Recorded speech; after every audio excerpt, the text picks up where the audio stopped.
is a nice-looking suit. Thank you, sir. Wow. Were you someplace before this? Well, I'd like to think so. No, I mean, like, someplace No, important? this is all for you. Really? Thank you. Sure. I feel even better. You know, three-piece suits in LA, you know, they go together like this. Well, I just got to tell you, you look amazing. Well, thank you, because sir. I know you're at death's door. Yeah, for a long time. I've said this before. I said it to Matthew Perry because he was at death's door when he was on my show, the other one. And I said, you know, it's amazing that life, it's so fragile. It's so easy to die. And it's also kind of hard. This is true. It's also kind of hard to get you. And you were close, right? Oh, yeah. So why? What was, I forgot what it was. I don't know, really. You don't know? Really? Not really. It was a bunch of things, I think, all at the same time. I don't really know. But what was the symptoms? I was in worse pain every moment during the morning and afternoons for 2.5 years than I'd ever been for any moment in my whole life. What kind of pain? I don't know, how would I describe it? Like all over? Yeah. Yeah, well, it was also like cattle prod pain, so I couldn't sit down. There were months where I was walking 9 to 12 miles a day. And what is the provenance of this pain? We don't know. Well, some of it had to do with benzodiazepine What's that? withdrawal, Valium, essentially. Oh, you were taking Valium? Yeah, although not very much. And, Oh, no? and I got really sick. I got really sick in 2017, in 2016, and I couldn't sleep at all. People party on that shit I know. in this town. Yeah, well, you know, if you do it now and then, it's not so bad. But No, I always had a low keel, so like any downer I took, you just pass out. I literally, listen to this, when I was living in New York when I was a young comic, we took a Quaaludes, remember Quaaludes? Yeah. And I passed out, we got about 2 blocks from my apartment, I passed out, I remember it being over the hood of a cab. Party. And they just my friends dragged me right back to the apartment and threw me on the bed, and I woke up 14 hours later with the door open. That's how bad my apartment was. The door was open for 14 hours and no one wanted to rob it. That's sad, you know. That's embarrassing in New York. So you were on, okay. But then, and I mean, you just look great. Thank you, sir. You look better than ever. Yeah, probably I'm better than ever. You look like the fucking Marlboro Man. I mean, you're like tanned, rested, and ready. Ready to go, man. Yeah, maybe, Yeah. but that suit, I mean, Jesus Christ, you must feel like $1 million to come back from that. I'm pretty happy with it. Well, my wife almost died too, at the same time. So Well, maybe that's what caused your sickness. it didn't help. Right. And my daughter was also very sick at the same time. I mean, I believe rather deeply in the mind-body connection. I believe that among the parts of Western medicine that annoy me and that I believe in the future will look stupid is not countenancing, not taking into account, rather, that element. Like if they can't read it on a blood sheet, you know, your blood panel, and quantify it with a number, it doesn't really exist in Western medicine. And I don't think that's how we are. You agree with that? Well, there's a lot more to health than what can be reduced to, let's say, the merely physical. I mean, it's complicated. I have a very stringent diet. That seems to help me a lot. And it helps me on the psychological front. So, you know, unfortunately, soul and body seem to be tied quite tightly together. They are. Well, soul, I meant the soul. I don't even know what the soul is, but the body and the mind. That's what's born in the wrong body, Bill. Everyone knows that. I love it when your Canadian accent comes through. It makes it a little funnier. Like I'm watching, you know, Mackenzie. Remember Bob and Doug? Bob and Oh yeah, we were pretty fond of them. Those two could be from my hometown. Wasn't that a great? Wasn't SCTV? It was best? quite something. Yes. Do you ever watch the Trailer Park Boys? The what? The Trailer Park Boys? No, what's that? Oh, it's like SCTV on steroids. Really? Yeah. It's what's like, it on? Who did it now? Showcase did it for a while. But is it on? The government was subsidizing it, which is like the funniest thing in the world. It's about these like 3 reprehensible, low-time low-key crooks who live in a trailer park in Dartmouth, Nova Scotia. Oh. Yeah, they're ridiculously funny. Well, that was the funny part about Bob and Doug is that it was mandated by the Canadian government. Yeah, A certain we like to percentage, subsidize everything. a certain percentage of the programming had to have Canadian content. Yeah. So they were really sending that up. They certainly were. Well, Yeah. it was prime Canadian content. Yeah. Yeah, I think it's awesome that the person that you are, I mean, aside from who you actually are, but a Canadian professor became this great gadfly of the left, of what I would call the stupid left, not the real left, which I hope there's some left, or rather remaining. Yeah. But of all the people, Canadian, you know, I always think of Canadians as people who, they're so good at, they're part of America, but they're also not.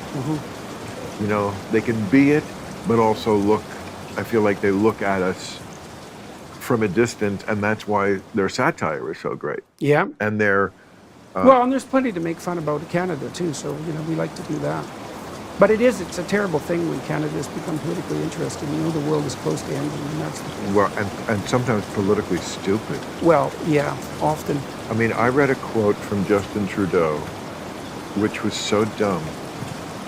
And Which one? What, is he always dumb? You know. He always lies, as far as I can tell, all the time. Right, Yeah, I don't think I've ever heard him say a word that I thought was true. really. Okay, I see, we don't really follow it that. I mean, I just thought, oh, here's this, you know, great-looking guy, Ivanka seems to want to fuck him. And, you know, Canada, I mean, how it's hard to fuck up Canada.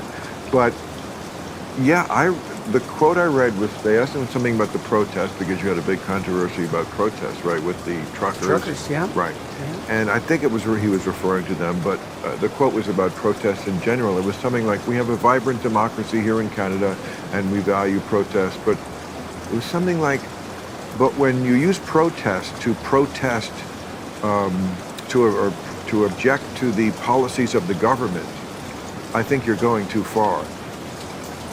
Well, what the fuck is protest for, except to object to the policies of the government? It was quite shocking, everything that happened at that protest, because they seized the bank accounts of 200 Canadians, and that was not amusing. And Trudeau has no idea what that did to Canada's international reputation. That was not a good precedent. Okay, wait, go back. They seized the bank accounts of what, 200 people who were in the They protest? seized some bank accounts of some people who only sent money to the protest, like through Give, Send, Go, and GoFundMe and so forth. So. Oh, I see. Yeah. So you didn't even have to be at the protest. When you say seized, they froze it. They didn't take their money. They just froze it. So they froze their credit cards. They froze their mortgage payments. They locked them out. So they locked them out of the financial system. That is creepy. It's really bad. In fact, one of the banks actually apologized. There's 5 big banks in Canada, and one of them actually apologized for doing it eventually. They all should have apologized, but one did. Yeah, it was really bad. It was shocking. Canadians aren't sufficiently shocked about it, partly because they don't really understand what that did to Canada's international reputation. But it was absolutely, I can't imagine a politician doing anything more inappropriate than that.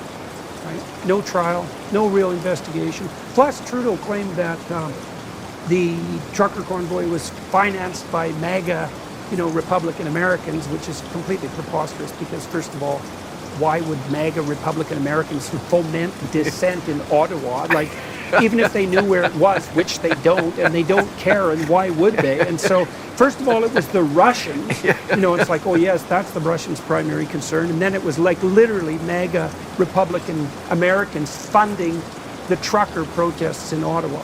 It was so. And they were protesting vaccine mandates.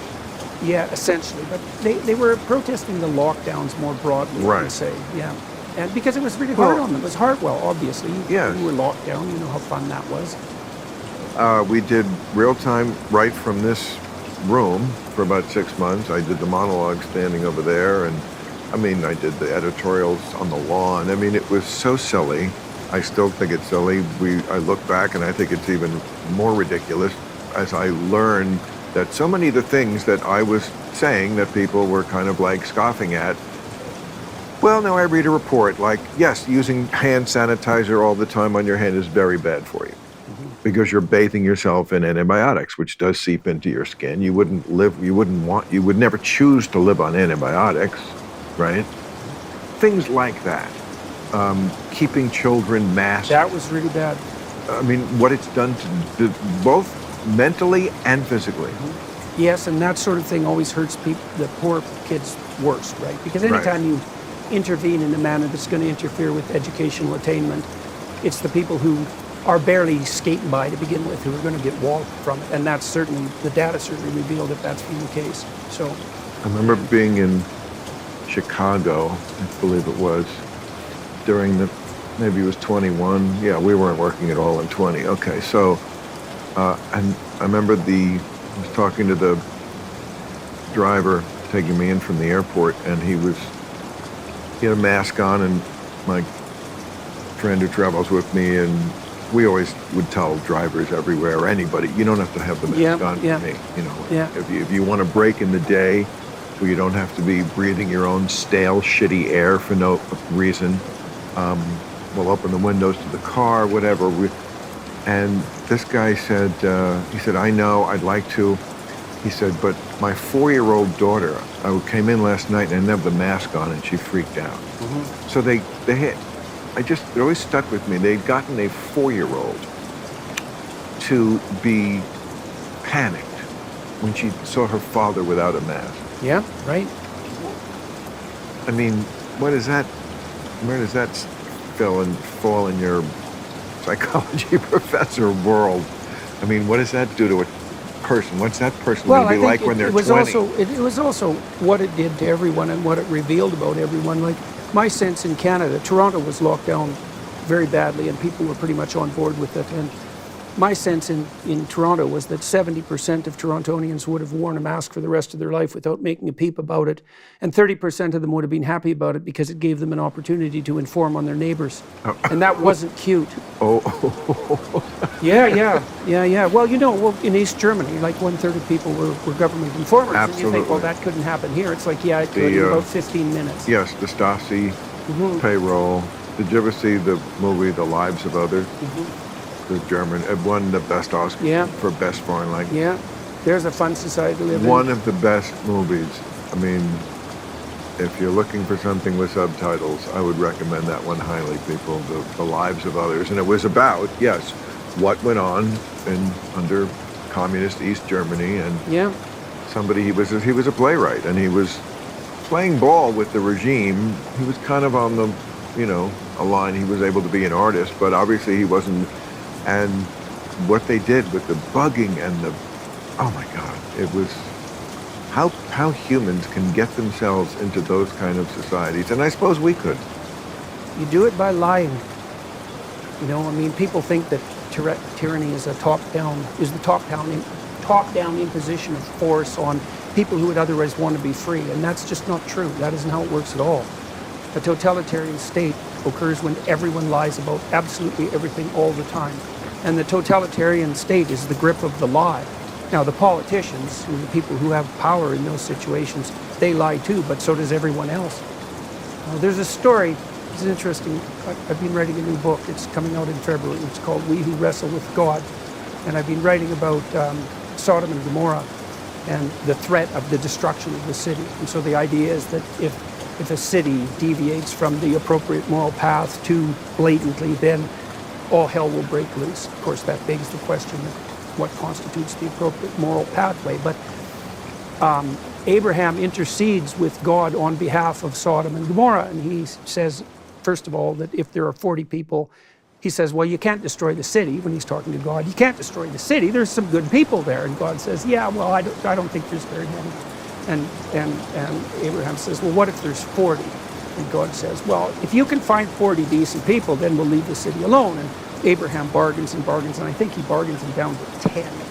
And which is quite good, because, God's willing to give in. But it means something very specific as far as I'm concerned. It means something like if in a political unit, there's still 10 people who are willing to tell the truth, then all hell will not break loose. That's enough. 10 people who actually tell the truth is enough to stave off the descent into totalitarian chaos. That's why comedians are so bloody important, right? Because they do say what's true, and you can tell it's true, and you can tell that people believe it's true because people laugh, and you can't really fake that. It's genuine. Well, then you are an honorary comedian because you do it. Yeah, but people you just do laugh it. at me, not with me. No. Well, yes, you're not a comedian, but you are Canadian, so you're halfway there. Well, right, yes, You know. yes. But you are, no, you don't, you do not give. And again, this is what I was trying to say before about you being a Canadian professor.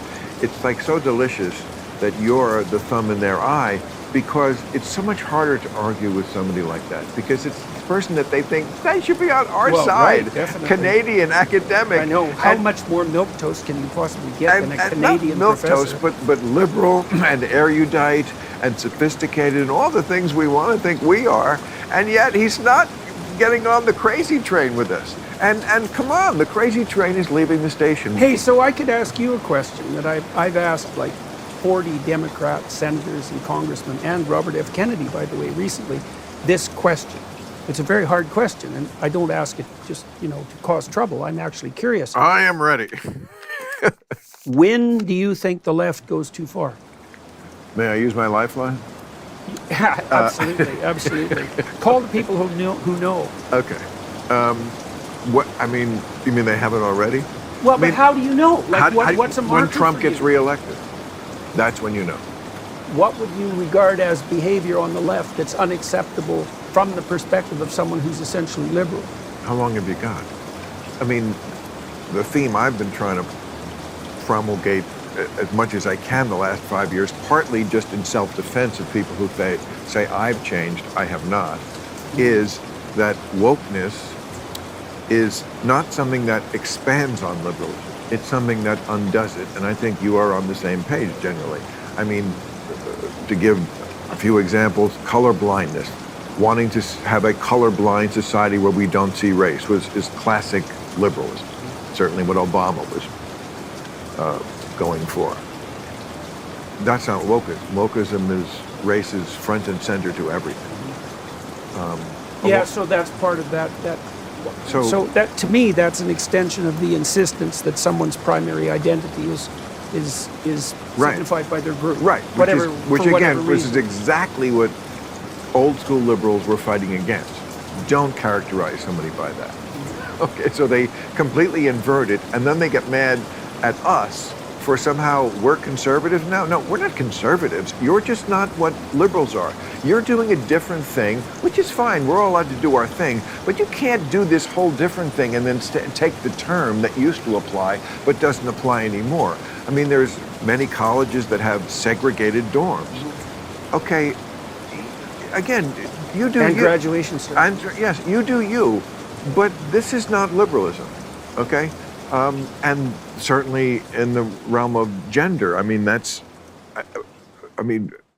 liberalism was always about tolerance for let's celebrate and allow everyone to be protected and respected for who they are. That includes homosexuality, that includes trans, which of course is a real thing that happens. That's different than rewriting the anatomy book from page 1 so that every kid who comes out, it's a jump ball and there's no such thing as sex, it's only gender. And again, this is something different. It's not liberalism. So you can't say, oh, you don't believe in that, you're not a liberal. Freedom of speech used to be a whole liberal thing. We used to own the First Amendment like the conservatives owned the Second. That's reversed. I mean, something like the homeless. It was liberals who, I used to do the show on HBO, Comic Relief. We're going to help get the homeless off the street. Now it's how dare you ask them to get off the street. So you can keep the homeless on the street and you can have, segregated dorms and, well, but that's liberalism? It's not. It's something different. So there's a line of research that's been developing, I guess, over the last 6 or 7 years that I think is very relevant to this. And because I've been thinking more and more thoroughly that the culture war is actually not a political battle at all. That the political battle is a facade for the actual battle. So, Which is? well, there's a group of researchers, most of them centered originally at the University of British Columbia, who started studying the subclinical manifestations of psychopathy. So there's a guy there named Robert Hare. And Robert Hare was the first psychologist who really studied psychopaths. And he developed a checklist for psychopathic behavior, and the diagnostic criteria never became a formal diagnostic criteria, but criminologists have used it a lot. If you're psychopathic, you're much more likely, for example, to be a repeat offender. And so he delineated the core psychopathic traits, and there's two sets of core psychopathic traits. So the first core dimension is something like predation. It's like, if I'm a psychopath, whatever's yours is rightfully mine. And if you can't defend yourself against me taking it, that's just an indication of the kind of weakness that makes you a viable moral target, right? You're too weak to resist. You're too, what would you call it? You're too contemptible to even bother with. So not only can I take your stuff, but morally I'm obligated to. You say this very convincingly. Yeah. I know you're adopting the voice of them, but I'm just saying. Yeah. You could play this part beautifully. Yeah, well, I've watched people like that a fair bit. And the second dimension is parasitism. And so that's a more subtle form of predation. And someone with a parasitical lifestyle will adjust their attitude towards you so that so that you'll do the work and support them. And they'll do that however they can get you to do it. They'll use the sense of, proclamation of victimization, for example, is one of the strategies that the parasitical psychopaths use. Like the stripper's boyfriend who doesn't have a job. Yeah, right. Or pimps. We come from different schools of thought. Yeah. Okay, let me ask a dumb layman question before we finish this. Yeah. I would love to know, and I'm sure I was told, the difference between sociopath and psychopath. It's not really a relevant distinction. Really? Yeah. It's not really a relevant distinction. Okay. So predation and parasite. Right. So a psychopath is a predatory parasite. And it's not, and that means they're very, very low in agreeableness, no empathy, tend to be callous. That's the personality manifestation. They're very unconscientious. They will not formulate or keep verbal contracts. Like, who are some people who fit this description? Ted Bundy. Oh, I was hoping for more. Well, let me put it another way. Who are some people running for president now? Well, that's an open question, right? So that brings us to the next part of this. So Robert Hare's students, a variety of them, started to study psychopathy in its more normal forms, right? Because you can imagine you're so psychopathic that you end up like fully criminal and then you're in prison. But not everybody who has psychopathic proclivities is going to be foolish enough to be criminal enough to be caught, let's say, right? So there's other things that make you get caught if you're a criminal. So they started to study subclinical psychopathy and built a personality inventory to measure subclinical psychopathic traits. And so the traits are psychopathic, so predatory parasite, Machiavellian. So like a Machiavellian individual in preparing for an interview like this would be thinking, okay, well, now I'm going to go on Bill's show. What can I get out of it? How can I elevate my status? What could I use to sell? And then every word would be crafted to extract. Wrong with that. Well, every word would be used to extract out something that was only self-serving, right? You know that if your dialogue with someone goes well, what happens is you fall into an honest conversation. No, it's just because you have I have no agenda and I have no idea where we're going to go. My agenda is to have as close to what this would be if we were not making this into a podcast, and it would be no different. I can honestly say I don't think that one thing I would have done differently, and it should feel that way, and I want it to feel that way. Yeah. And that really works well on YouTube. It's what people want, because they're actually tired of overproduced instrumental conversations. Yeah. Right. Okay. So, but a Machiavellian would be manipulating the conversation constantly to get an edge, to get an angle, and so they don't use a Machiavellian doesn't use their words to represent what they believe to be true. They use their words to obtain whatever they're angling for from the person they're talking to, and so that happens on the sexual front, for example, very often. So people who are hyper committed to short-term mating strategies tend to use instrumental language, right? They're manipulative. So psychopathic, Machiavellian, narcissistic. So someone who's narcissistic wants unearned social status. right? And the last one, they had to add this. This triad was first called the dark triad, and then they had to add sadism. Because it turns out if you're all three of those things, you also take positive delight in the suffering of other people. And there's a very high correlation between the dark tetrad personality traits and left-wing authoritarianism. So that's why I think it's not fundamentally political, is that what's happening is that there's a small minority of people who are very manipulative, who use compassion as a camouflage, and then people who are generally and genuinely compassionate, they can be manipulated easily. And that's why you're seeing, that's part of the reason you're seeing this deviation from more classical liberalism. There's no better camouflage for someone who's truly dark than compassion. Right. Right. Wow, that is some interesting shit. Yeah, it's brutal, and the data is accumulated. Well, it's worse than that too.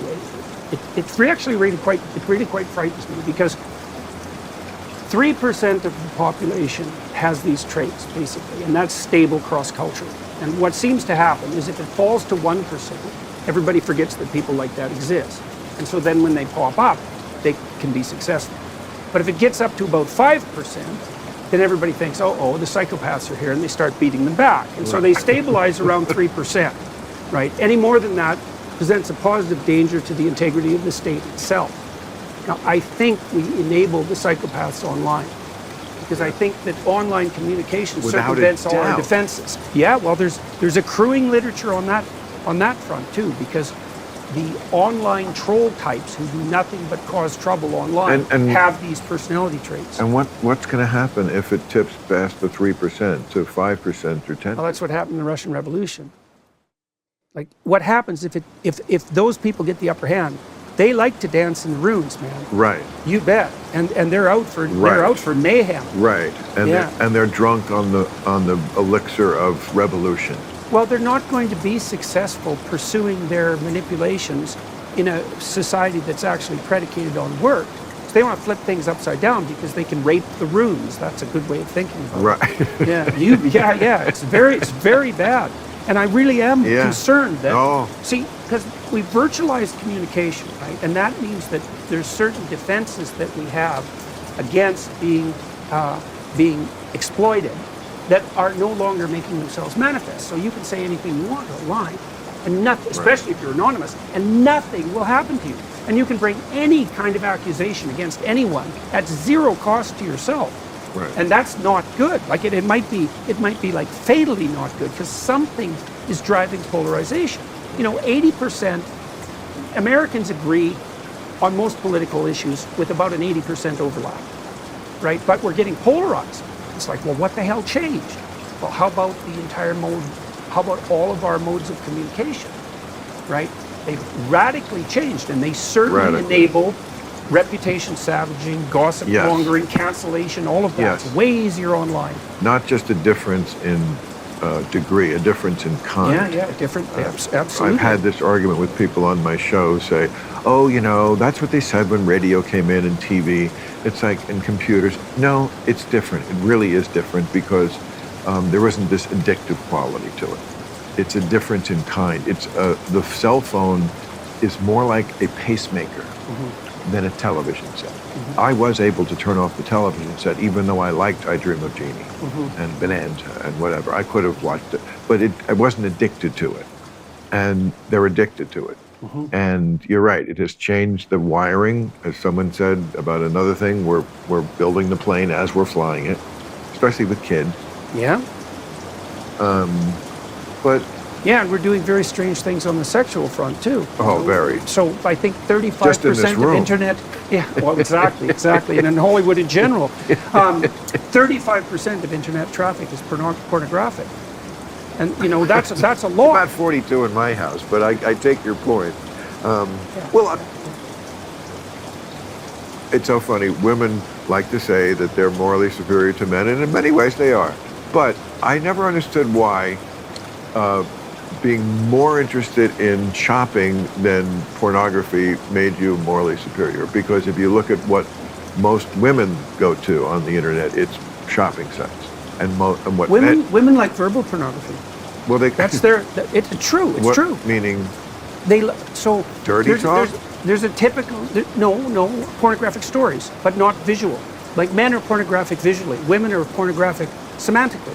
There's Like a big literature on this. Like, well, but what is it? I can't. well, there's like- a classic story. It's the story of every Harlequin romance, and there are Oh, I see. there are pornographic Harlequin romances. And You're saved by a handsome. yeah, well, that's part of it. It's 50 Shades of Grey, right? Oh, which is the yeah. biggest selling novel ever. Ever. Right? Okay. So And I believe directed by a woman, written by a woman, Yeah.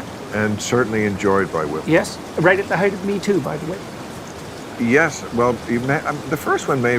Oh, Me Too. The Yes. book, yeah. Correct. Yes. Yeah. So that was very Yes. interesting. Okay. So here's the plot. It's Beauty and the Beast. So the Google engineers figured this out because they looked at billions of internet searches for pornographic material from women, and they analyzed the narrative. Really? Yeah, yeah. It's so How do cool. you know that? There's a book called A Billion Wicked Thoughts that the Google engineers wrote. Oh. Yeah, and Google engineers make great psychologists because they're too stupid to be politically correct. So they just tell you what's actually true, and they don't even know that there's something wrong with it. It's like, this is just what happened, because they're engineers. Right. They're nerds. Yeah. So they just think, oh, this is what the data shows. You got a problem with that? Like, how would anyone have a problem with that? Because they're engineers, right? Okay, so there's 5 male categories that are hyper attractive on the pornographic front to women: vampires, werewolves, pirates, surgeons, and billionaires. Well, hey, that's right, man. So I can't help this. This is just how it is. And so if you were a billionaire pirate with a medical degree, you could fucking kill it out there. You'd be like, yeah. Well. You'd be slaying it. Yeah, absolutely. Okay, so now the next part of it is a lot of the build-up is foreplay. So what happens is the billionaire pirate, werewolf, vampire Right. finds this girl who has kind of a secret beauty, right? And they have a very fractious. A secret beauty, yes. Yeah, well, Okay. it's like a Hollywood librarian. Well, I mean, that's. she's I she's love not that. beautiful with her Right, glasses because on. that covers anybody who's reading it to thinking who's not very attractive. Yeah, They could yeah. think, oh, well, I have a secret beauty. Exactly. It weighs a ton, but it's secret. Okay, now they have a fractious relationship, right? Because he's attracted to all sorts of other women, and there's quite a bit of tension and fighting. Mm-hmm. But eventually, she tames him with her Right. secret beauty. And well, her- and then that's when the wild sex starts. Not just her secret beauty, but her awesome personality. Yeah. Because, well, So that's the female pornographic pattern, by the That's- way. Yeah. yeah. And it's verbal. but come on, not as many women read Harlequin romances as men view pornography. All men look at pornography. I don't think all women do that. I think women are a little more. I don't know. I wouldn't know how to quantify the comparison exactly, but believe me, there's 50 Shades of Grey is a great example. Yes. You know, did like very- plenty Oh of no, no, people- no. Women. I mean, look, women are in a bind now because like, the politics tells them to say one thing, especially about sex. We're And- definitely going to get in trouble here. I don't care. Trouble's And coming. if for sure. either one of us cared, would we be this far along? All you got to, what you have to do is lean in. I mean, that's what we both do. It's like, no, I'm going to trust that there are this certain percentage, hopefully more than the 3% psychos. Yeah, hopefully. Who are sane people, who are, again, the idea that the people who they say are these arch conservative bad guys now, the Canadian professor or Barry Weiss, a lesbian. Joe Rogan, gateway to the alt-right. Yeah. I know, mean, Joe, he's these- conservative, man. you He's know, never met anybody these more people conservative who, than Joe Sam Rogan. Harris, these people who are, like, it wasn't that long ago when we were just regular liberal folks. We were talking about female pornography. Oh, use. yes. Yeah? Yes, that's very important. That we're having someone on the show. Rachel Bilson is an actress coming on. I can't wait to talk to her because she made a statement about how she basically likes sex. And it was like she likes the guy. She just basically described the entire experience of my whole life. Like, women, do they want to be raped? Of course not. Should you be rough? No. Blah, blah, blah. But they want a man. They don't. If they wanted to be with a woman, they could do that. And I don't know what her exact words were, but it was something like, it's this old shit about that's why the fantasy is this. They want a guy. There's a fine line that a gentleman knows how to pull off, between not being scary or rapey or over the line, but having a pair of balls and just not being a woman at all. Being, yes, it's a domination. And kind also not being a narcissistic psychopath. Right. So you see that really well laid out in Disney's Beauty and the Beast. Yes. Because there's Gaston, and he's like Trudeau. He's like Justin Trudeau, except more muscular. And no, definitely. And Beauty is relatively she's clued in. She's intelligent, and she prefers the guy who's like the actual Beast, because he's honest and tameable. And that, like, the female pornographic literary structure is identical to Beauty and the Beast. It's the same story. So in the Beauty and the Beast, Yeah. she has another choice for a lover? Yeah, the Beast. No, but another. Gaston. He's no. Was there narcissistic. another guy who was a more? That Gaston is not the Beast. No, Gaston is the guy who is trying to entice Beauty, who ends up trying to kill the Beast. But the Beast and kills Gaston him. is a regular-looking guy. He's extremely handsome, and like the Handsome, dopey girls okay. in the village really All right, love so him. he's and like he's the- very narcissistic and Yeah. So he's the fake. He's a fake. Yeah, but he's like Niedermeyer in Animal House, right? I mean, there's always has to be that stiff, good-looking guy in the college movie, who the girl, he thinks he can easily get the girl because he's the good-looking captain of the football team. Yeah. That's And then Gaston. Okay, and then the subversive dude winds up getting her in the end, because that's our fantasy. Right. In real life. That's the fantasy of creative In people. real life, Gaston gets the girl Yeah. 9 out of 10 times. I mean, come on. She's a beauty. We're comedians and professors. We're not in that league, bro. Yeah. Well, at least we do better than engineers. No. Exactly. Those fucking nerds. Now, listen. Not that this stuff isn't important, and it's certainly not all about me, but I got one really important question I got to ask you from about 10 minutes ago. You mentioned these 5 areas, and I feel like I'm clear on 4 out of 5. I am not a pest. I'm not a parasite. Mm-hmm. I'm not a predator. Mm-hmm. I'm not a...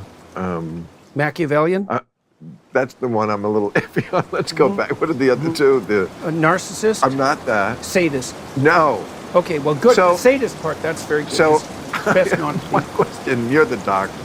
I mean, I do have Machiavellian qualities. I'll put it this way. The difference between me and my father would always just do the right thing. Yeah, Me, I think about doing the wrong thing, yeah. but then I don't, because I was raised by my father. Right. But I felt like with him, it's the natural thing, and me, I will always go, I could. And I don't. But well, the thing that's about... it, but Okay, it's a little Machiavellian. Well, yeah, look. First of all, I'm not sorry about people who are in media and any branch of entertainment, any branch of public life, journalism, politicians, the sins, so to speak, that they're going to be more tempted towards are the sins on the narcissistic side of the equation. Right. Because, and there's a reason for that, and the reason is they're going to be extroverted. So they're talkative, they're assertive, they want to be in the limelight, and the comedians also And it's have all to be, around them. they have to be disagreeable, because if you're not disagreeable, you can't be a comedian. I mean, look at Bill Burr. I mean, everything he says is like ornery as hell, right? And it's funny. And Right. almost all comedy is transgressive, and you have to be kind of rude to be transgressive. And so you're low in agreeableness, and then you're very high in openness, which is the creativity dimension. So of course, all manner of crazy ideas are going to enter your head. Right. Because that's part of the issue of being creative. You don't know the half of it. Yeah. Well, I might know it better than you think. You might. Yeah. Yes. Yeah. I can't tell you how great it is to have you back. Well, thank you, I mean, sir. honestly, there was a lot of people who, when you were down and out, were very sad that, like, oh man, that is one guy on the team, and our team is not that big, Yeah. that we yeah. cannot afford to lose. So to have you come back and be so on it and looking good and funny and, brave as always, man, that is... And you got lots of shit coming up, right? Don't you have a... You bet. What do you have? Let's do our plugs. Okay. I will be... We're not done by even a little. But plugs that I always forget. August 19th, Ovens Auditorium, Charlotte, North Carolina. August 20th at the Township in Columbia, South Carolina. September 1st at the Moody Theater in Austin, Texas. September 2nd, Texas Trust CU Theater in Grand Prairie, Texas. There's nothing wrong with making a little money and having people laugh. And I mean, you know, Marianne Williamson was just here, and I love her. But, you know, we definitely have a I actually think that's from last year. No. No, I'm dead serious. I'm dead serious. Yeah. No. I've been reading this all week. No. Well, I might not even know my own schedule. It's possible. That's me. That's okay. Oh, sorry. I thought you were plugging me. I'm so Jesus sorry. Christ. This is about you? That's hysterical. Yeah, you're right Those about the are mine. Machiavellian thing then, for sure. Now, let's do... That's hysterical. You thought they were yours. Yeah, I know. Jesus. That's what happens when two Can you imagine how people talk. How Like, disappointed... who's plugging who here? How disappointed people would be if I showed up and they thought it was you. They would be like, oh my God. Okay, so... what are your dates? All right, well, what have I got coming up? I'm doing a European tour at the Europe and the Middle East in early October. Middle East. Yeah, I'm going to the United Arab Emirates. UAE. You bet. It turns out I have a lot of Muslim followers. Great. Well, followers isn't the right word. No. Viewers, listeners, and readers. That's right. Not followers. That's fantastic. I'm very much looking forward to it. Yes, I've been to Israel. That's the only part of the Middle East I've been to so far. Yeah. And so, yes, I'm very excited about that. And I've actually done a number of podcasts with Muslim thinkers of various stripes, ranging from, you know, real apostate types like Ayaan Hirsi Ali to people who are, you know, Muslim traditionalists. And that's been extremely interesting. And one of the things that's really been positive about that, I got to tell you, that even talking to the more traditionalist Muslim types is, first of all, those podcasts attracted very large audiences, like multiple millions of people.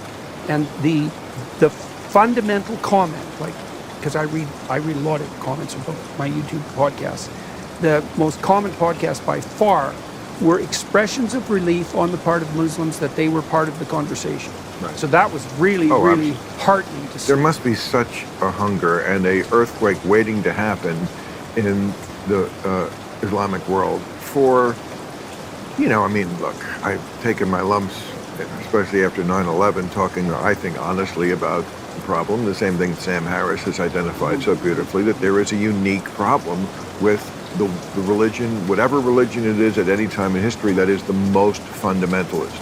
And at this time in our history, that is Islam. Well, might be woke liberalism. Hey, man, it's a toss-up. No, well, that is a religion too. Yes. Yeah. But you know, it also might be which religion is being gamed most effectively at any given moment by the psychopaths. Right. But if I draw a mean cartoon of AOC, I'm not going to get killed. Yeah. But if I draw the wrong cartoon in the other religion, I will. Yes, so that's not a good thing. So I'm going to like make that important to me, like which one could really kill me. But things, I really feel like things have changed a lot. I haven't talked about this issue in a long time. They have changed. Because, you know, terrorism hasn't really been in the headlines. And yeah, well, the Abraham Accords were a big step forward too, man. They were a big step forward. And things change, you know.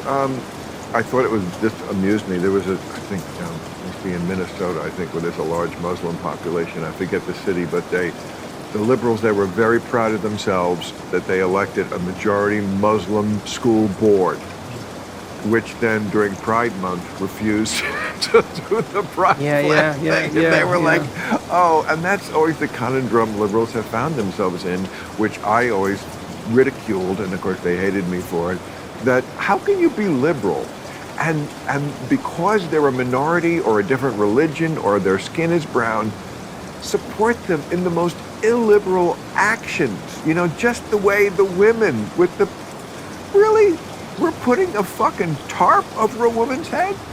And this is not like job one on your woke agenda would be to get the fucking, it's like what they put on a prisoner, you know, when we're kidnapping you. That's not job one, to get that off every woman's head in the world. That would be mine. If I was like, okay, welcome to the meeting of liberals and wokesters, and we are the social justice warriors, and we must establish social justice wherever it's being violated. That would be very high on my meeting agenda. Right. You'd go for the countries where I would there's go for real that oppression. specific act. I mean, if there was a country where, say, it was black and white people, and they were making the black people wear the shroud on the head, would we just be like, I see. That's how you do things? Okay, great. You do you. That's what liberalism is. Our cultures are different. Yeah, well, it's very, very hard to get the balance between discrimination in the positive sense, right? Discriminating between what isn't appropriate and what is, and it's justice and mercy. It's the balance between justice and mercy, between discrimination and tolerance. And I mean, it's hard with your kids, right? Because obviously you love your kids, but it's like, no, not everything you do is okay. Right. Right? And so, because that's not good, right? That turns you into a real monster as a parent. Everything you do is okay, dear. It's like, really, everything, Mom. You mean everything. If you ask me what the absolute source of the mess we're in is now, I would say it is that kind of parenting. Seriously. Because I think what happened was parents told their kids in this century, and I guess starting in the 90s, I guess it got worse every decade. They said my generation was a little too self-involved, and it just got worse. But they indulged the kids so much and blew smoke up their ass and told them that they were little geniuses and didn't challenge them on anything and treated them like peers, even though they were 2 feet tall when they walked in the room. Like when I walked in the room when I was a kid, like you couldn't just invite yourself into the adult conversation, as you should not have been able to. You were a child. That's not how they do it today. So the kid grows up thinking that even though he's a child with the kind of stupid thoughts that are in a child's head, that they're valid.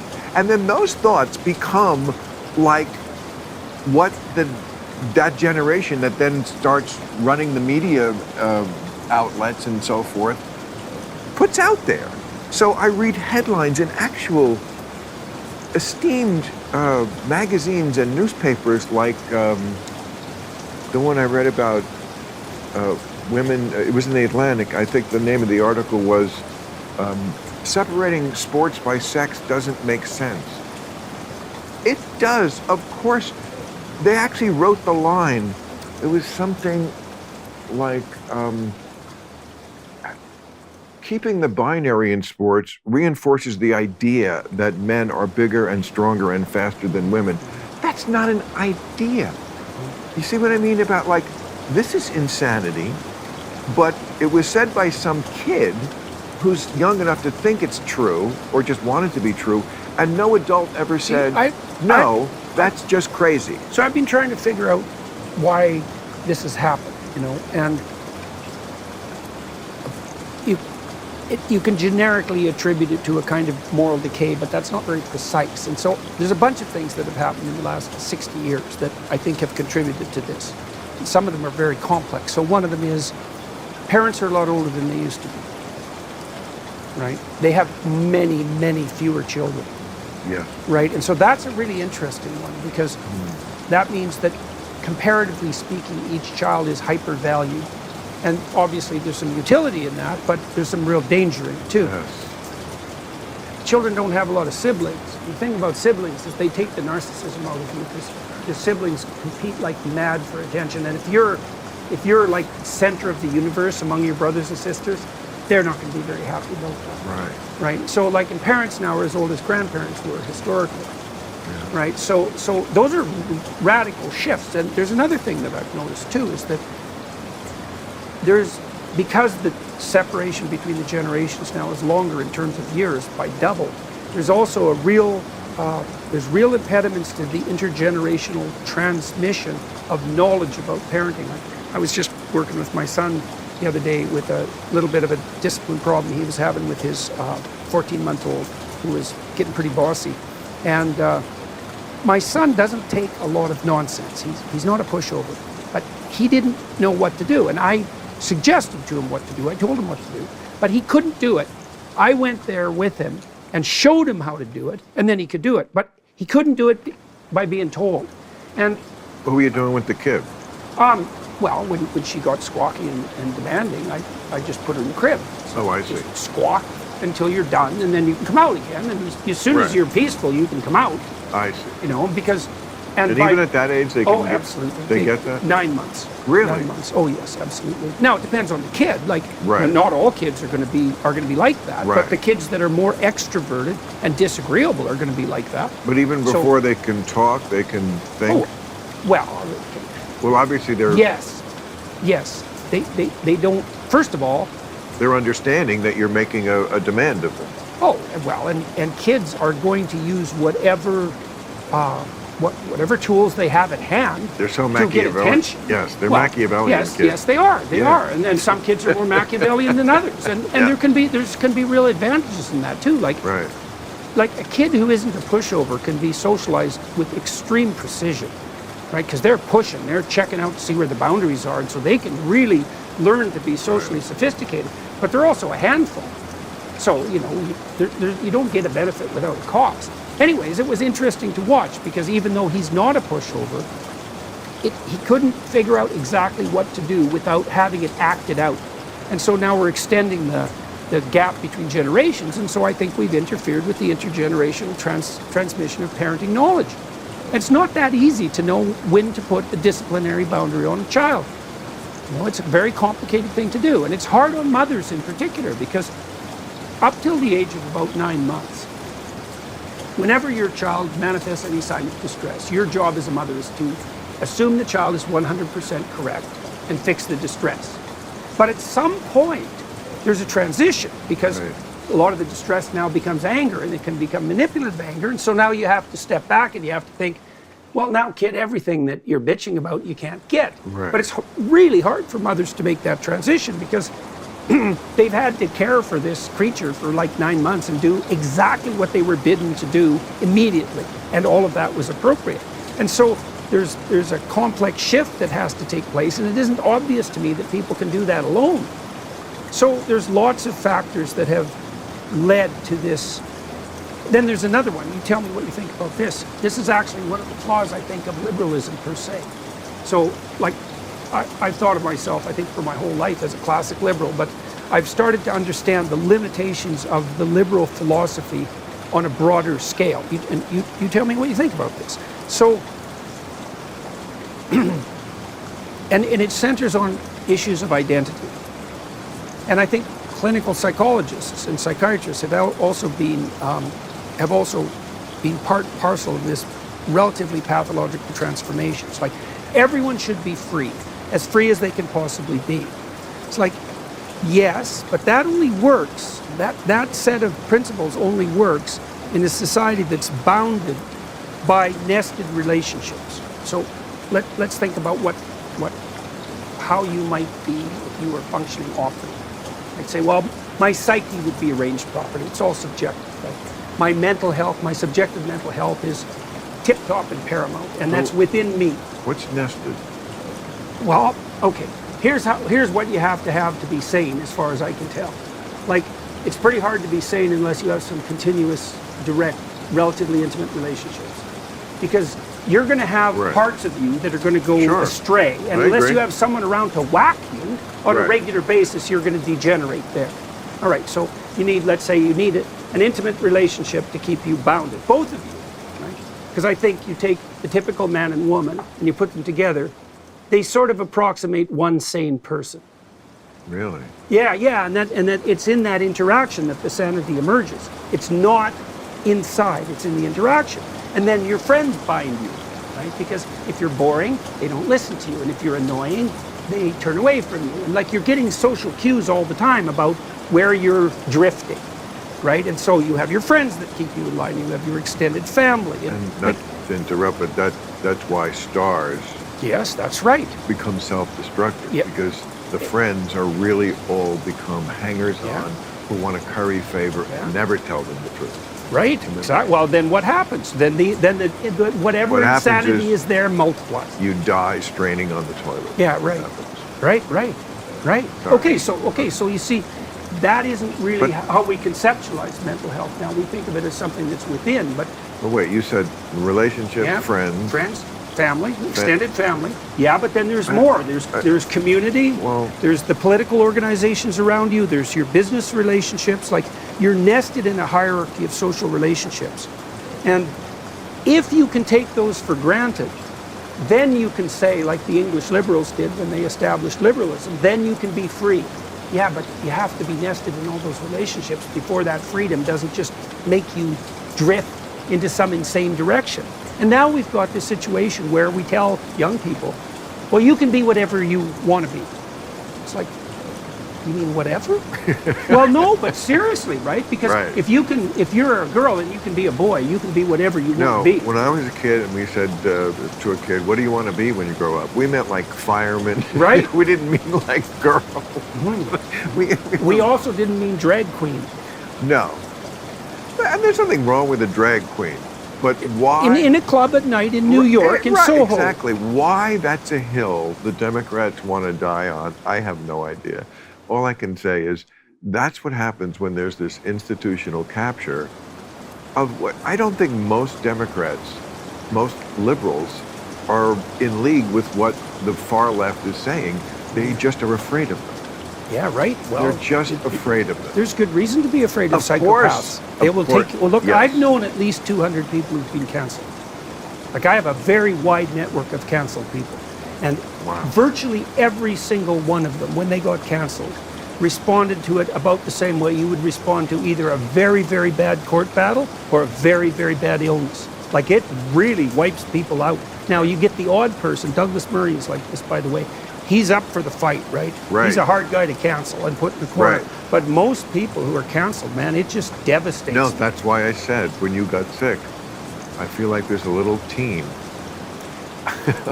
We don't all agree on everything, but we all kind of agree on that there's a thing called sanity, and there's a certain amount of stuff that lands in it and certain stuff that lands out.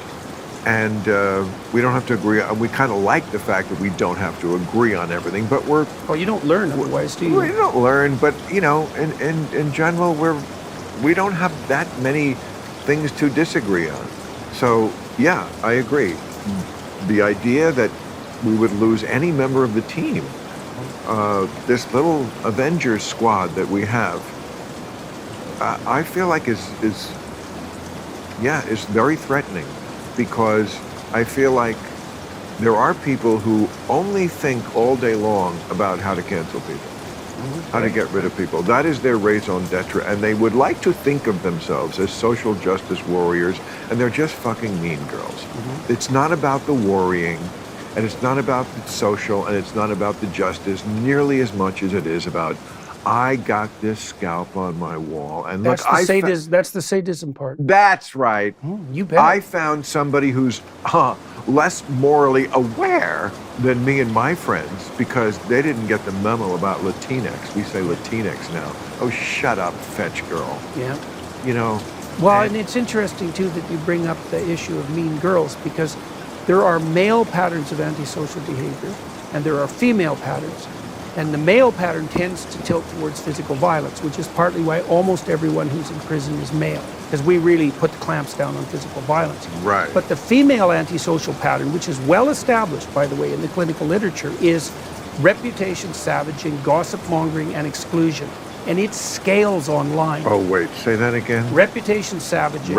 So this is what chicks do as opposed to us. You bet. You're so right. Yeah. When men are like, I'll kill you. Yeah. And women are like, I'll make you kill yourself. Right. Yeah. I'll make you wish you were dead. Yeah, absolutely. No, I'll actually make you kill yourself because that happens a lot. That's online bullying, right? You bet. They get some 14-year-old and and look, I so understand this, even though I'm just oceans away from the era where cell phones were part of your teenhood. But I sure do remember the feeling of having a knot in my stomach. Most days I would say that I went to school for many, many years because there was so much bullying, embarrassment, potential, ostracism. Yeah. You imagine what that would have been like with cell phones, where every bloody thing stupid thing you did at a party and was it never recorded? leaves. At least you could go home right. after school and the cell phone didn't follow you, but it follows you into your bedroom. Yeah, and it might follow you for the rest of your life. And it might fall. You know, I'm so, not being able to forget is a terrible thing. Correct. And, you know, if you can record everything. That's why I smoke this. Yeah, right, exactly. Who are you? No, it's absolutely true. Eugene O'Neill said, a life without illusions is unpardonable, and a life with illusions is unbearable. Yeah, well, you need to be able to forget, and you need to be able to forgive. And it's also the case that it isn't obvious at all that virtual communication facilitates forgiveness, right? It's really good at facilitating the vengeful mob. What is? Online communication. Oh, online Right? communication. Because you don't have mobs of people who are going out together to forgive. No. Like, no, that's not happening, right? In the Bible, it does. Yeah, but it doesn't make itself, and even if it does happen online, it doesn't attract attention. You were talking about Sodom and Gomorrah. Yeah. Really. That was you, right? It was me. It was Marion Williamson. Okay, so I was there when we were making Religulous. That was like Yeah. one of the places, and this is the one with Lot's wife. Yeah. So I feel like I studied this, and I didn't remember these like intricate permutations there, Yeah. where God was bargained down to 10 people. Yeah. That's actually why they but go it to Sodom, started is at- to look for the 10 people.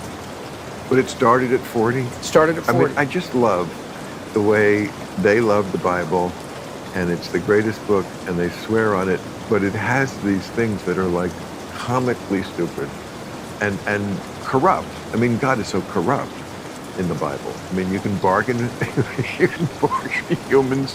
You know, he does things that are so capricious and cruel and, you know, petty. I mean, he's very Trumpian. Well, you know. I've been walking. I released a series started to release it yesterday on YouTube on the story of Exodus. And it's a 16-part series, 32 hours on the book of Exodus. Yeah, I had 9 people come down, and I've been walking through the biblical corpus. That was actually something I wanted to talk to you today about. I love it. Yeah, well, I love it that you're a real professor. so You're like a personality and a TV guy and like a great voice, but you're the real deal. You're an academic. So there's a very interesting idea that lurks behind the notion that you can establish a covenant with God, and you can tell me what you make of this. It's like it's a reflection of the fact that human beings bargain with fate all the time. We bargain with the future all the time. So and here's how we do it. So and this is what you teach your kids. You teach your kids that if you forego immediate gratification, so you give it up, sacrifice it, because that's a sacrifice, that the future will be better as a consequence. Well, that's okay. It's a contractual relate. Well, that's what's trying. Right. That's the thing that's so interesting, is that it actually will. If you don't have that piece of cake tonight, Yeah. you'll be healthier tomorrow. Right. And if you don't go off and play with your friends immediately after school, but play the piano for 20 minutes, then in 10 years when you're actually a musician, all sorts of okay. So but it's this is something that's very uniquely human, because human beings have learned that if we give up, there are certain forms of immediate gratification. If we give them up, which means we offer them up, it's a sacrificial offering, then we can make a covenant, a bargain with the future. Right. That's what's being reflected in those stories, where the notion is that you can bargain with God. I love all that shit. I went to Cornell. I took a Bible course. But all the stuff I took, I knew I was going to be a comedian, so I didn't take any courses for any other reason why than, this looks interesting, and I'm a liberal arts major, and so all those courses where they go into such detail and they really delve into going over the text in a way that they try to understand how those people were thinking, and that to me is just delicious academia. I remember I did not have any sort of social life at Cornell. But I did have all these intellectual epiphanies from all these professors who you remind me of, who would introduce these ideas okay, so I knew that story all these years, and now I'm really understanding it. I kind of miss that. We released this series on the Daily Wire first, and it was the most popular thing they ever made, apart from Matt Walsh's documentary on What is a Woman. Is that So, right? yeah, it's very strange. It's very strange because it's very academic. It's a very academic seminar series. Well, I mean, the Bible is so well known, even by people who haven't read it. And by the way, a lot of the people who put their hand on it and love it so much have never read it. Certainly not all the way through. It's a big, long book. Yes, it is. And it's, full of mostly nonsense. Once in a while, it stumbles upon wisdom. I mean, it's, but come on, you got to give these people their due. I mean, it was written at, first of all, it's an anthology. I'm going to tell you a story. Okay. A Tell me Bible what you story? think about Bible story. This is Jordan Peterson's I love your Bible story. stories. Okay, this is a Bible story. So I've been looking at the story of Jonah. Yeah. And this is a story that you'll appreciate. So here's what happens to Jonah. He's just minding his own business. And then the voice of God comes to him, and the voice says, you have to go to this city, Nineveh, because everybody in Nineveh is like, they've strayed off the path, and I'm thinking about wiping them out. But you could maybe go there and tell them like how foolish they are, and they'll straighten up, and then I won't have to destroy the city. And Jonah thinks, there's no goddamn way I'm going to do that. First of all, Nineveh is a city of his enemies. Babylonia. It's a city that he's not allied with, and so he thinks, well, you guys can go to hell in a handbasket, and if God wipes you out, that's perfectly fine with me. Right. And then he also thinks, like any wise man would, it's like, I see, this is the task you have for me. It's like, there's 150,000 people there. I'm a foreigner. I'm going to go there and tell them how they're misbehaving, and that's going to work out well for me. So he thinks, to hell with that, like any sensible person would. And he doesn't say what he has to say, right? So then he hops on a boat, and he gets the hell out of there. Well, turns out that God's not very happy if you're informed that you have something to say and then you don't say it. So the storms come and the waves rise, and now the ship's in danger. Okay, so what does that mean? They got in the whale. Yes, that's right. It means that if you don't say what you have to say when you're called upon to say it, you'll put the whole damn ship at risk. Now the soldiers figure this out, or the sailors, they figure out, now there must be someone on boat that like isn't right with God, and that's why we're in danger of being swamped. So they will go and ask everybody, and Jonah, to his credit, says, yeah, it's me. I had, the voice of conscience made itself manifest to me. I had a task to do, I refused it. I'm screwing things up. And the sailors actually try to save him, but it doesn't work, so they throw him overboard. Now you think, okay, Jonah's got what he deserves because he shut the hell up when he had something to say, and now he's going to die. And you think, that's pretty damn rough. And partly what that means is, if you hold your tongue when you have something to say, then you're going to put the ship at risk, and you'll be lucky if you don't die. All right, but that's not enough. That's not nearly enough, because that isn't all that happens if you don't say what you're called upon to say. So the next thing that happens is Jonah's drowning away. That's about as bad as it gets. And then this creature from hell itself comes up from the bottom of the abyss and takes him down.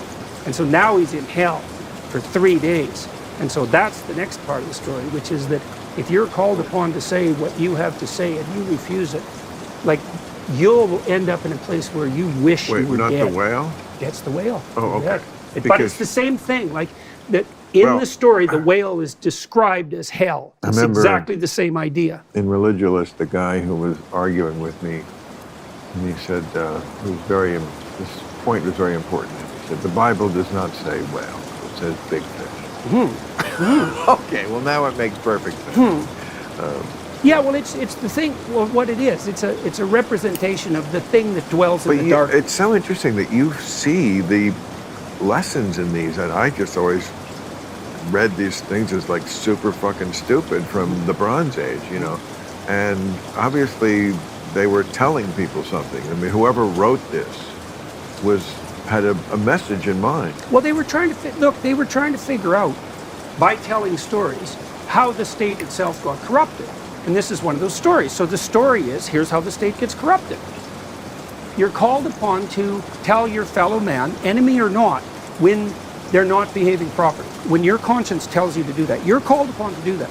If you don't do that, the whole ship will start to rock. But do you think the ancients who were reading this at the time, and they read the story about you get swallowed by the big fish or the whale, you think they got this message? They were like, yeah, but what this really means is when you're called upon, excuse me, I'm talking, when you're called upon, then you step up and do it? No, Or do no, you I would think- say it's a step, and it's a dreamlike step in the developing of understanding. So before you fully understand something, you can represent it in a story, right? It's kind of halfway. A Yeah, kid no, will I'm start not- to understand something by acting it out. They right? may. I mean, they may have gotten it, or they may have gotten it on an unconscious level, right? They got it at an implicit level, On which an is what implicit you. level. Yeah, well, that's Right, what you okay. get when you watch a story. Is you get it at an Right. implicit level, and it's actually very powerful, right? I mean, when people go to movies, most of the time, most people when they go to movies don't sit around afterwards and discuss what the movie meant. They just enjoy the story. Right. But that doesn't mean they didn't learn anything. It Right. just means they don't reflect on what they learned.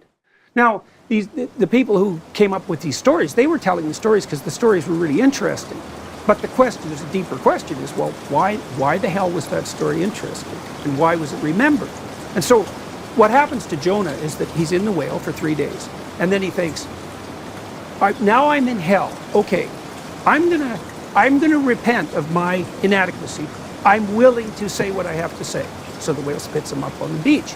Then he goes to Nineveh and he tells everybody what the hell they're doing wrong, and God decides to spare the city. And so for me, this story encapsulates. It's a win-win. It's a little hard on Jonah. You know, Well, he there's the lived. whole hell thing. He does. He lived. That's right. It was a Did he, rebirth did he story, too. Did he relocate to Nineveh? No, it's just a pilgrimage to Nineveh. Oh, okay. So Yeah. he did. Okay. But he goes there, and then, Right. then the city is in fact saved. But it's perfect, Bill, because what it shows, and I know you know this because you wouldn't speak the way you speak, and this is true of comedians in general. You know that you have a moral obligation, like a deep and profound moral obligation. I do. To say what you have to say. You're right. Well, then you might say, well, what would happen if people didn't say that? Well, that's the story of Sodom and Gomorrah. If there isn't anyone who's left who is good and will tell the truth, then the whole city disappears. And the same thing happens in the story of Jonah. So where- it turns to hell. Everything turns to hell if So you where? don't say So what where you have to is say. where is North America now on this scale of like how many? Well, you tell me. I mean- you tell me. What do you see in Hollywood? How terrified are people telling Yes. their truthful stories now? Everybody. Okay, I mean, and so we're in a terrible place, and yeah. I mean, look, I'm not going to get into the strike stuff, but it's rough not being able to put a voice out there. And I'm not just talking about mine, but our show is one of the few places where you would see people of differing viewpoints. Mm-hmm. Instead of you watch Fox News, you watch MSNBC, you know exactly what they're going to say. Well, you know what the question is. The answer always begins with, "You're so right, Chris." Mm-hmm. Right. Or whoever. Okay, that's not what we do. And, I feel like there should be more of that. And with the strike on, there's none of that. So it's a little scary. Well, I've been talking. When you only hear the one side, or the side of the bubble you're in. Or if you're only allowed to say what the narcissistic Machiavellians want you to say for their own nefarious purposes. I mean, I've talked to lots of people in the entertainment industry who tell me flat out that they're even starting to censor themselves. They can't sit alone in a room now and write down what they actually think, or even tell the story they want to tell without having that voice in the back of their head going, if you probably shouldn't go there because, the mob's going to come for you. And for creative people, as soon as the angry mob is the tyrant who can't stand the jester. It's like as soon as you have the angry mob in your head, you're done as a creative person. You're right. Especially if you're a comedian, because you have to be transgressive. It's led to a lot of stress in my life. I would say more than anything else, except relationships. It took me a long time to learn that I'm not really built for kind of standard. I mean, when you were ticking off those 5 things you need to be happy or whatever. Yeah. I must say that's the one time my bristles sort of went up, because I don't know if you're saying this exactly, but I've read it in other places. I mean, there's I forget the guy's name, but he's a famous doctor, and he wrote a book on how to be, there's a lot of books like that, how to live to be a million years old, or how to Don't die if you don't have to. Right. Books like It's a that. good title. Yeah. You know what? It really is. And one of his things was, he had like 40 things you're supposed to do, and I agreed with most of them. Obviously stay in shape and, don't eat sugar. And one of them was be married. And it was like, for you, it bothers the unmarried. And there's actually, I think, probably now more of us than married now in America. I think that we tipped over that point a few years ago. I think singles are the majority. Just that idea that, well, you're this doctor, you're supposed to be really smart, a lot of what you say is smart, but you don't get that that's like a personal thing. And, I hate to put it this way, but sometimes when somebody gets cancer and they're like, I couldn't have gotten through it without my wife, or I couldn't have gotten through without my husband. And I always want to say, yeah, maybe they gave it to you. Yeah, well, relationships can be definitely... Yes, the stress of one I'm talking about, of course. It's funny, though, because how much of it do you think is the stress of relationship, and how much of it do you think is the difficulty of maintaining a relationship through the stresses of life? Right? No. Because not B. Not B. Not life. Life is not the problem. It's the relationship itself. It's the monotony. I mean, again, people are different. Like some people, they love that. I know guys who they cannot wake up alone. And that's not me. People are different, and I don't think we give that enough respect, that idea. I think there's a lot of this assuming if you're not, if you want to be happy, be married, just get in line, buddy. Come on. This is what we're doing here. We're doing the marriage thing to be, but you do you, a quibble. So, well, we talked about this a little bit Right. earlier in terms of the utility of sustaining relationships to sort of keep you tapped into shape. Yes. So, okay, so if you don't have a long... Got dozens of them. Yeah. And have they tapped you into shape? I got bitches tapping me into shape all across this country. Are you kidding? Well, I'm all about the tapped into Well, shape. so what keeps you? No, what I'm keeps kidding. you as sane as you are? You know what? My parents. Yeah. Okay. So A lot of it is you were brought up. I'm very grateful that I was brought up in the era I was brought up in, and not the one we have alluded to tonight, where people are spoiled and where you are overprotected. I was not overprotected. I'm so much. First of all, adulthood just seems like all gravy compared to how much anxiety and fear I had in my childhood. And many people will say the opposite, but to me, childhood was, even when it was not bad, and I didn't have I had nothing bad happen to me. I had wonderful parents, grew up in a placid New Jersey setting in the 60s. It was very, very Leave It to Beaver. But I still was like a nervous mess going to school because there was no such thing as protecting you from bullying. There was one kid who was bullied so unmercifully, I can't believe he didn't kill himself, but we were made of sterner stuff. So, I mean, the fact that I had that kind of upbringing where I wasn't overprotected, where I got understood very early, certainly before I went off to college, what real sorrow was. Not that I went to war or anything, that would be the ultimate, but getting dumped the first time when you're in 17 and, just the bullying stuff in the schools and all that kind of stuff. You're going off to college, and then college, there was no social life at Cornell. It really sucked. I mean, by the time I got into adulthood, I was like, what happens to me? It's just not worse than Cornell. And so, it's all been gravy, and I was always meant to be an adult. I like adult things. I didn't even like children when I was a child. I thought they were very childish. I went to Cornell the first semester. I alienated the entire dorm because they were having shaving cream fights every night. Okay, it's funny for a week. And then it was and I said something, and then I was the asshole Niedermeyer and had to lock myself in the room while they banged on the door and, wrote bad. It's that was my experience up until almost till I got out here. And then one of the things I have been trying to communicate to the audiences that come and listen to me is that all things all things concerned, it's better to be an adult. Like, it's better. And So people do look back and they So romanticize. much better. They romanticize. Like, I Oh. went to my high school reunion. Just the pussy. And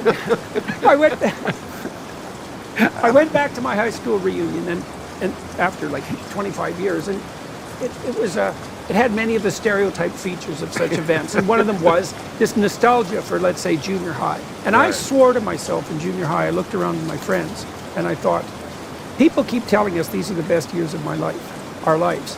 And all of my friends are miserable. They're miserable, being 13, 14. They're like completely miserable. I'm never going to forget this. Right. I'm not going to fall prey to the delusion that these were the grandest years of our life. And I don't think they are. I They think were terrible. Yeah. You had acne, and you were so horny. I mean, I was like beyond horny from, I would say, 11 to 16 without any relief of that except myself. So you're at the horniest, and and least desirable. well, least It's a desirable. hell of a and- combination. Right. Exactly. Let's say you did it again, God. Genius. Yeah. No, I was and shy. So why did things, Super shy. why so did I, things improve for you when you became an adult? What happened that was different? Well, I don't want to get cosmic on you. I just was always meant to be this way. I was always meant to play this part. Like, are you aware of the show Camelot? Yes. Okay, it was one of my parents' favorites when I was a little kid. It was playing in the house, the show recording of it. And it's about a king. They remade it. They made a movie with Sean Connery when he was older as the king. King's older. I guess it's King Arthur. And certainly on Broadway, it was Robert Goulet. Canadian Robert Goulet. We have all the heartthrobs, man. I was going to say, I will forgive you if you want to sing praises to Robert Goulet, because he is a hometown hero. Come on, he was awesome. I knew him. Awesome dude. Okay, great Canadian. Forgot the words to the national anthem once. We don't know the words to I the know. national anthem. We keep changing them for I know. politically correct But reasons. it- You should hear a group of Canadians get up and try to sing the national anthem. It is really quite comical. We mumble through at least 2/3 of it. Is it sons or daughters or them or they? We have no idea. Playing your greatest hit. Okay, so Robert Goulet, this is what made him a star on Broadway in 1960. He played Sir Lancelot. And it's a love triangle. Guinevere, she's married to the king, who's an awesome king. He's a great king. He's not like he's a schmuck or anything. And he's still very hot. Sean Connery, even at 60. Okay. So, but she, of course, falls for the handsome young Lancelot, Robert Goulet. That's when he sings, "If ever I would leave you, it wouldn't be in summer." Okay, so I hope we don't have to pay royalties for that. So, I was never meant to be Lancelot. I'm not the boyfriend. I wasn't good at that. I'm the king. Okay? It's great. You can have your boyfriend, your Lancelot, but it was just never the role that I was meant to play. So I just got more comfortable the older I got, to this day, And of course, at some point that will end because, we are pushing, the age where I guess that is around the corner. But, until they stop me, I'll continue to live young. So, to answer your question, what keeps me going? I think a lot of it is that. I like the fact that I didn't have kids because then I didn't pass on, I didn't trade my life for someone else's life, which is what you sort of have to do when you have kids. It's noble and I get the sacrifice, but What has sustained you? I mean, you talked about your parents. You're grateful to that relationship. Yeah. Well, so My sister is still in the world and we're close and we talk on the phone and stuff. That's nice. friends. The best. Oh, and, yeah, okay. and the greatest thing about being this age is that, friends are something you collect over a lifetime. And I don't mean that in a cynical way. It's a good thing. Yeah, Right. right. I remember, at Cornell, having no friends. Yeah. No friends. Yeah. Zero. How old were you when you went to Cornell? Like everybody, 18. Yeah. Okay. And when was that? 74. Okay. Okay, so, forget girlfriend. No girls, forget. That was not going to happen at Cornell. But not even friends. I mean, that's lonely. Yeah, to go right. from that to like when you're this age and you have friends who, like, I have 3 friends from childhood, you know, a couple from college, and then friends from early stand-up who are still my friends. Friends from when I was like an actor in the 80s, you know, a couple of people like that. And then from the people on Politically Incorrect, and then Real Time over the last 30 years, friendships that just happened organically. I mean, I never push it on anybody. But a lot of those are long-term friendships. Long term. So why do you think, So you don't have to answer this. it's wonderful clinical to have question, so many but wonderful friends. why do you think you were so successful in terms of maintaining long-term friendships, but not successful in terms of maintaining Because I don't long-term see it as a relationships? success. Right, but you the do way see- but you do see having the friends as a- just the way the question is phrased. Yeah, okay. You are not successful at keeping long-term relationships. Yeah, I threw the game, okay, Doc? I didn't want to be successful. I took a dive in the 3rd round. Yeah. Right, but it's curious to me but that isn't the case on the friendship front. But it's so different. Friendships, you don't get tired of the sex. I still love hanging out with Jim Vallely, and we never, ever expect sex. Ever. Not once in 45 years. And so there's just not that dimension to it that is always hanging over the head, like the sword of Damocles over relationships. The clock's always ticking on them for when the passion runs out. And that's the dilemma everybody finds themselves in. Everybody finds themselves in it. It's just how people handle it. Some people cheat, some people leave, some people don't care. Some people just suck it up. You know, everybody has their way of dealing with it, but it's gonna happen. No one who's in a long-term relationship is gonna say, oh yeah, 20 years on and we still like attack each other when we walk in the door. It's just, come on. That's true in my case. You still attack each other? Yeah. Okay. I know it makes an ugly We just picture. played Stump the Band. You got me. Sorry, man. You got me. Sorry. You win Yeah. dinner at Pepe's. Yeah, thank you. Yeah. Wow, that's very impressive. It's really You're a better, well, you know, better man than I. let me tell you the story. Because so both my wife and I were very sick for a couple of years. Right. And she just about died every day for about 8 months. It was really not good. And she handled it with amazing grace, by the way. And at the same time, I was very ill, and we were actually separated, like for about 2 years, because I was in hospitals here and there. Sure. And so I was there with her for the bulk of her illness, and then when she recovered very suddenly and somewhat miraculously, on our 30th wedding anniversary day, by the way, which she told me she was going to do like 3 months previously, which was like, I have no idea what to make of any of that. I got very ill after that, and so we were apart more or less for about 2 years, and we grew apart quite a lot. And when we got back together, when I moved back into the house, we didn't really know what to do with each other because it had been so long, and she had kind of gone her way, and I was still very ill. But we had made a habit of dating 2 or 3 times a week. Like, we really set aside time to do that. Each other? And yes, each other. Yes, like an important point, Bill. Yeah. And so we had practiced that continually. Wow. And we really set aside time to do that. And so when we got back together and we didn't really know what to do, we thought, well, we have this dating routine. Maybe we can start that up again. And I tell you, man, that brought us back together right away, and it was better than it was before. And that has continued. And when you say dating, Yeah. like, describe a date. Like, it sounds like like something where it's planned, and you know you're at your best, and you're Yep, all of that. Yeah, that's all what that. you got to do. Well, okay, I can tell you. Well, so we have this third You go floor. out to dinner.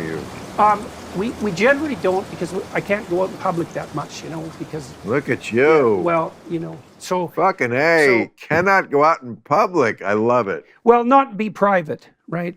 So Okay, you, so well, you, I'm sure you know Hockey, exactly you what do that's something like. that involves hockey. Yeah, yeah. If I wear a mask, if I wear a goalie mask, There you go. I can go to a Solve hockey two game. problems at once. And COVID. Yeah. We have this third floor on our house. We built a log cabin essentially on the third floor of our house in Toronto. This little narrow house. Yes, we had this weird idea that we would build a log cabin on the roof of our house, which we eventually did. Although The roof.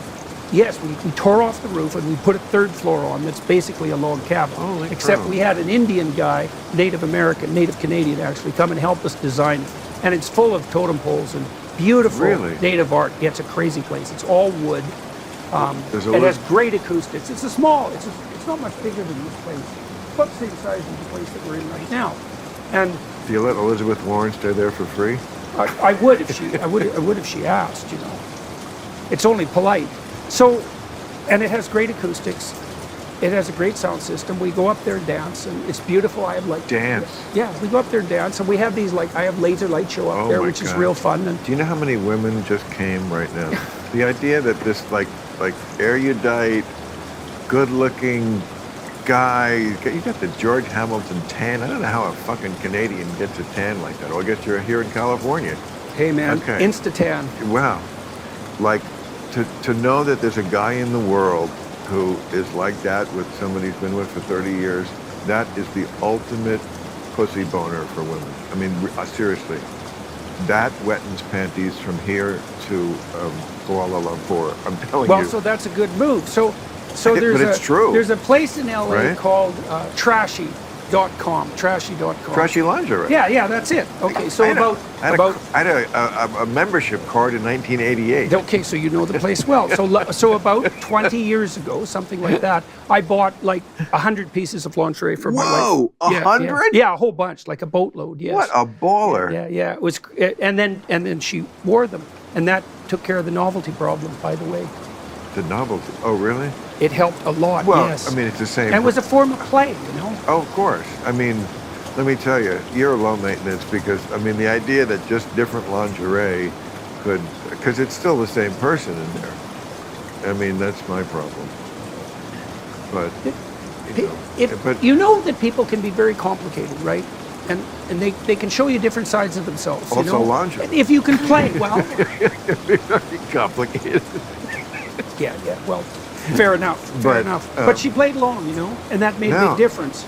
Look, I envy you. That is just, that is a rare, but I'll tell you you something do else. realize how rare you I'll tell are you something among else that's men, though, strange. right? So I've known my wife since she was 8.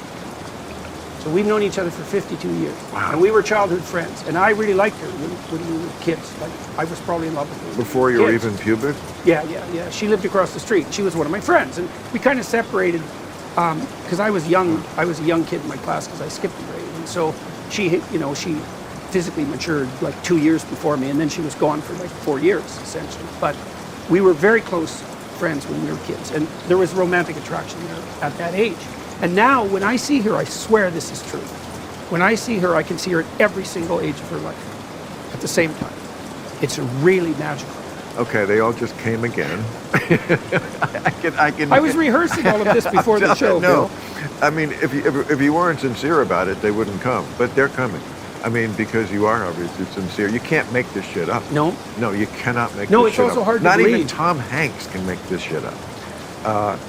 No, but he's like the other guy who, when there was a run of movies there he did, and I guess it was kind of in vogue at the time, and like the best thing you could be was the widower, because it showed that you can commit. You're single. You're a total committer, but you're also single. Right. But it's not your fault. Right. It's the one way you could be both. The guy who crazy commits, and they're sorry for you because the wife, and now, so that was always, and I know a guy, a friend of mine in real life, who is that. I mean, he sadly and unfortunately lost his wife at 35 or 40 or something, and yeah, I mean, it's way better than saying I'm divorced.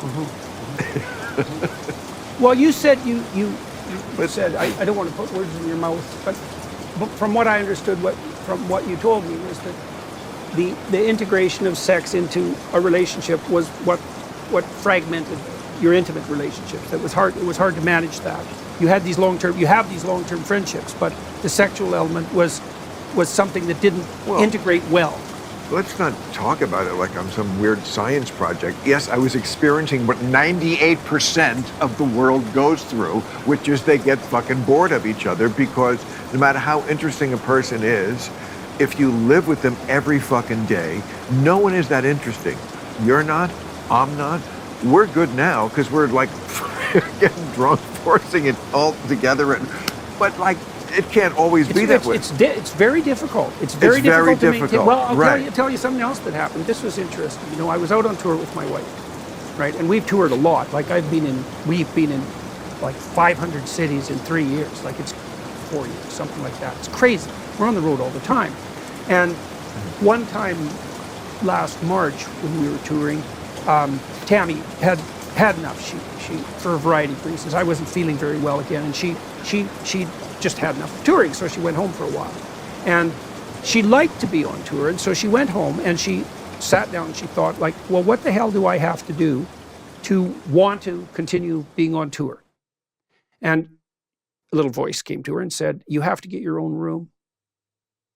And so she was worried about that, because she went and talked to a friend of hers, and she said, well, you know, I was trying to think about what I needed if I was going to be on the road, and I think I need my own room. And her friend said, get your own damn room. And Tammy said, well, I'm kind of worried about bringing this up with my husband because I don't know what he's going to think. And so she came and told me this. And she said, I went home and I thought about what I need to go on tour. I need my own room. Right. And I thought, well, what the hell are you trying to tell me here exactly? You know?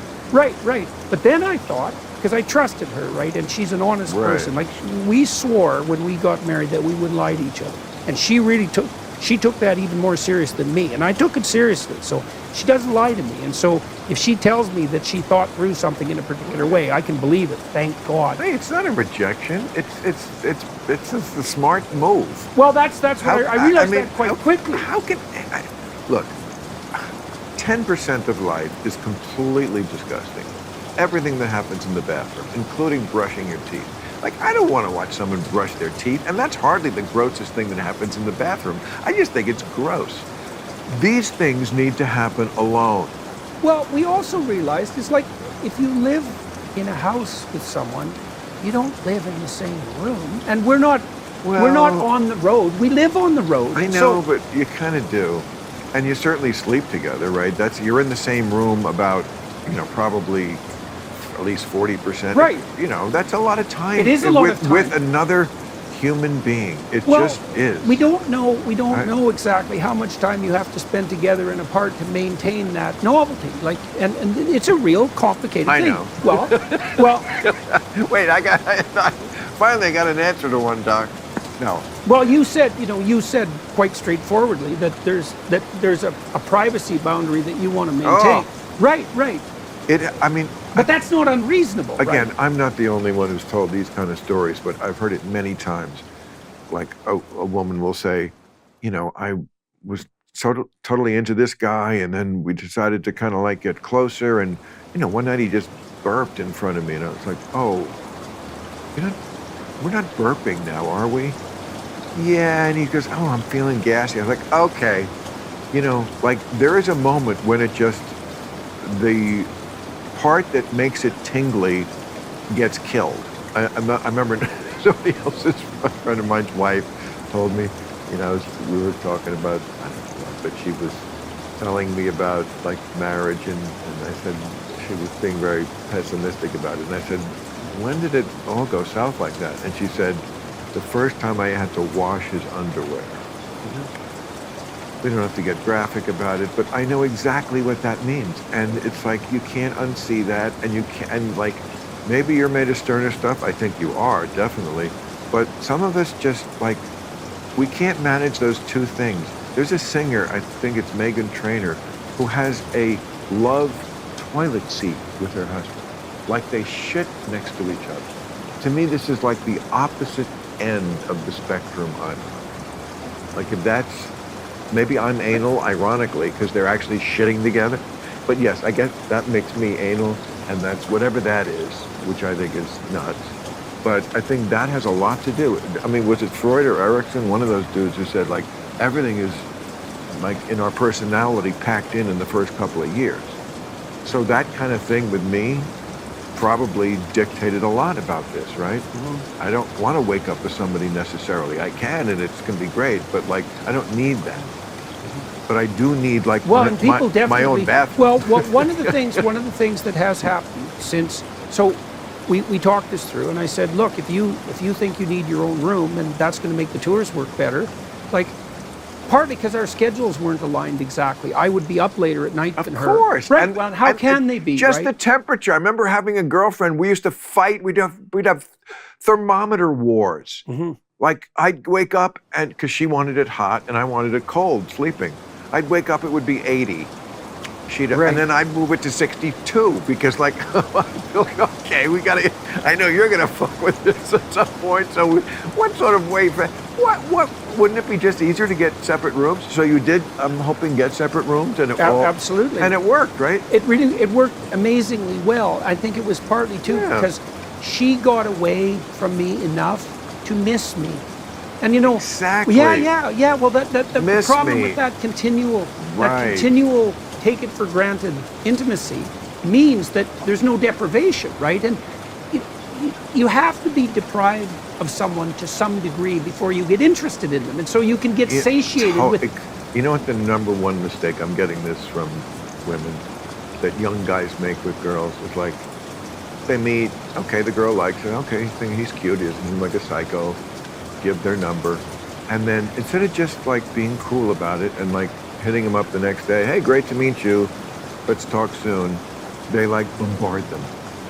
And the girl is like, could you give me just a minute to try to miss you? Right.